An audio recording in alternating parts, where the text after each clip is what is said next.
दोस्तों, मेरे YouTube channel पर आप सभी का स्वागत है।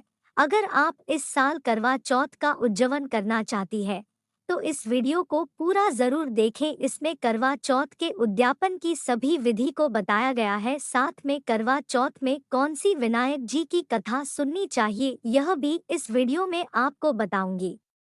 कार्तिक मास के कृष्ण पक्ष की चतुर्थी तिथि के दिन सुहागिन महिलाएं पति की लंबी आयु, स्वस्थ जीवन और सुखी वैवाहिक जीवन के लिए व्रत रखती है। इस दिन महिलाएं सूर्योदय से पहले सरगी खाकर दिन भर निर्जला व्रत रखती है और शाम को चंद्रमा के दर्शन अर्घ्य करने के साथ विधिवत पूजा करने के बाद ही व्रत खोलती हैं। कई महिलाएं 16 साल तक करवा चौथ का व्रत रखती हैं, कई जीवन भर इस व्रत को रखती हैं। अगर किसी कारणवश करवा चौथ का व्रत रखने में असमर्थ है और उद्यापन करती है तो जान लें कि उद्यापन करने की सही विधि करवा चौथ के दिन ही होता है। उद्यापन करवा चौथ का उद्यापन आज ही किया जाएगा। इसके लिए 13 से 15 सुहागिन महिलाओं को घर बुलाया जाता है। इसके बाद उन्होंने सुहाग की चीजों के साथ एक सुपारी दी जाती और बिना लहसुन और प्याज का भोजन कराया जाता है। करवा चौथ को ऐसी ही सुहागन महिलाओं को बुलाएं जिन्होंने करवा चौथ का व्रत न रखा है। इसके साथ ही 13 करवा भी मांगा लें और उन्हें साफ करके मुंह के पास कलावा बांध दें। अब घर आई 13 सुहागिन स्त्रियों को विधिवत तरीके से भोजन कराएं। भोजन करना के बाद उन्होंने भेंट में साड़ी, चूड़ियां, कंगन, बिछिया, पायल, सोना चांदी के आभूषण आदि दे। इसके साथ ही एक करवा दे और पैर छूकर उनका आशीर्वाद लें। इसके साथ सम्मान के साथ विदा करें।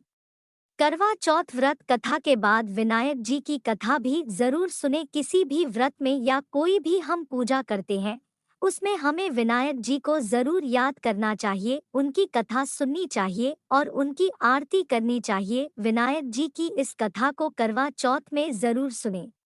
उस समय की बात है जब भगवान विष्णु जी की शादी लक्ष्मी जी से तय हुई थी। शादी की खूब तैयारियां की गई, चारों ओर हर्षो उल्लास का वातावरण था। सारे देवी देवता को बारात में चलने के लिए निमंत्रण दिया गया। सारे देवी देवता आए तो सब भगवान विष्णु से कहने लगे कि गणेश जी को नहीं ले जाएंगे, वे बहुत मोटे हैं, वो तो बहुत सारा खाते हैं। दून दूछलिया, सूंड सूंड्याला, उखल से पाव, छाजले से कान, मोटा मस्तक वाले हैं, इनको साथ ले जाकर क्या करेंगे, यही रखवाली के लिए छोड़ जाते हैं। और विनायक जी को छोड़कर वे सब बारात में चले गए। इधर नारद जी ने गणेश जी को भड़का दिया और कहा कि आज तो महाराज ने आपका बहुत बड़ा अपमान किया है, आपसे बारात बुरी लगती इसीलिए आपको साथ नहीं ले गए और छोड़कर चले गए। गणेश जी को क्रोध आ गया और उन्होंने चूहों की आज्ञा दी कि सारी जमीन खोखली कर दे, धरती थोथी हो गई। इससे भगवान के रथ के पहिए धंस गए।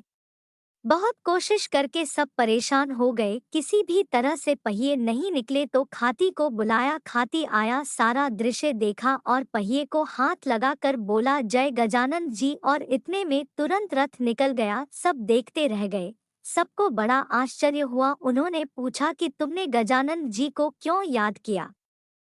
खाती बोला, गणेश जी को सुमरे बिना कोई काम सिद्ध नहीं होता। जो भी सच्चे मन से गजानन जी को याद करता है उसके सब काम बड़ी आसानी से सिद्ध हो जाते हैं। सब सोचने लगे हम तो गणेश जी को ही छोड़ आए। उन्हें अपनी गलती का एहसास हुआ और एक जने को भेजकर गणेश जी को बुलवाया व गणेश जी से माफी मांगी। पहले गणेश जी का रिद्धि सिद्धि से विवाह करवाया, फिर भगवान विष्णु का लक्ष्मी जी के साथ हुआ। सभी बहुत ही खुश थे। तभी से कोई भी शुभ काम शुरू करने से पहले विनायक जी का स्मरण किया जाता है।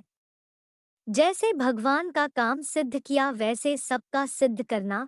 बोलो विनायक जी जय। वीडियो अच्छी लगे तो वीडियो को लाइक और चैनल को सब्सक्राइब जरूर करें। हैप्पी करवा चौथ।